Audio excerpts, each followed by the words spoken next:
एक बार की बात है, नारद जी भगवान विष्णु जी से मिलने गए। भगवान ने उनका बहुत सम्मान किया।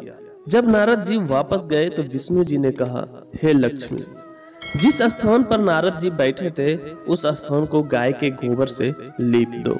जब विष्णु जी यह बात कह रहे थे तब नारद जी बाहर ही खड़े थे। उन्होंने सब सुन लिया और वापस आ गए और भगवान विष्णु जी से पूछा, हे भगवान, जब मैं आया तो आपने मेरा खूब सम्मान किया, पर जब मैं जा रहा था तो आपने लक्ष्मी जी से यह क्यों कहा कि जिस स्थान पर नारद बैठा था उस स्थान को गोबर से लीप दो।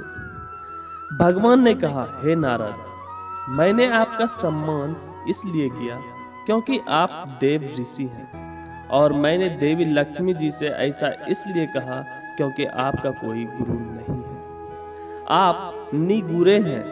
जिस स्थान पर कोई निगुरा बैठ जाता है वो स्थान गंदा हो जाता है। यह सुनकर नारद जी ने कहा, हे भगवान, आपकी बात सत्य है, पर मैं गुरु किसे बनाऊं?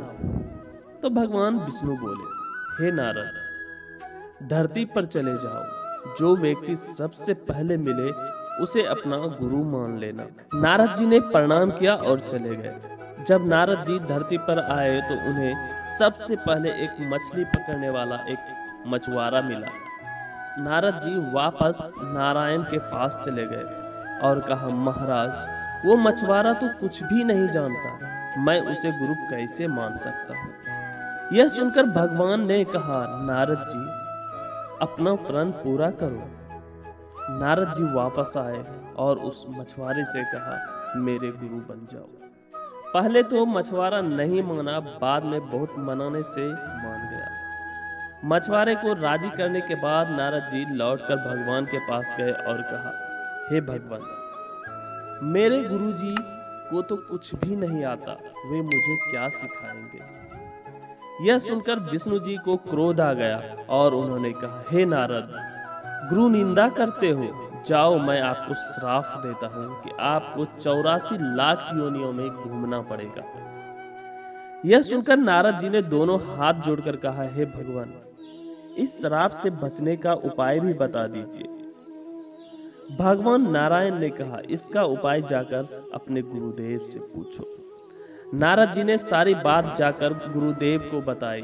गुरुजी ने कहा, ऐसा करना, भगवान से कहना 84 लाख योनियों की तस्वीरें धरती पर बना दे, फिर उस पर लेटकर गोल घूम लेना और विष्णु जी से कहना, 84 लाख योनियों में घूम आया, मुझे क्षमा कर दीजिए, आगे से गुरु निंदा नहीं करूंगा। नारद जी ने विष्णु जी के पास जाकर ऐसा ही किया। उनसे कहा, 84 लाख योनियां धरती पर बना दो और फिर उन पर लेटकर घूम लिए और कहा, नारायण, मुझे क्षमा कर दीजिए, आगे से कभी भी मैं गुरु निंदा नहीं करूंगा। यह सुनकर विष्णु जी ने कहा, देखा, जिस गुरु की निंदा कर रहे थे उसी ने मेरे श्राप से बचा लिया। नारद जी, गुरु की महिमा अपरंपार है। गुरु गूंगे गुरु बाबरे, गुरु के रहिए दास, गुरु जो भेजे नरक को स्वर्ग की रखिए आस। गुरु चाहे गूंगा हो चाहे गुरु बावरा हो, गुरु के हमेशा दास बनकर रहना चाहिए।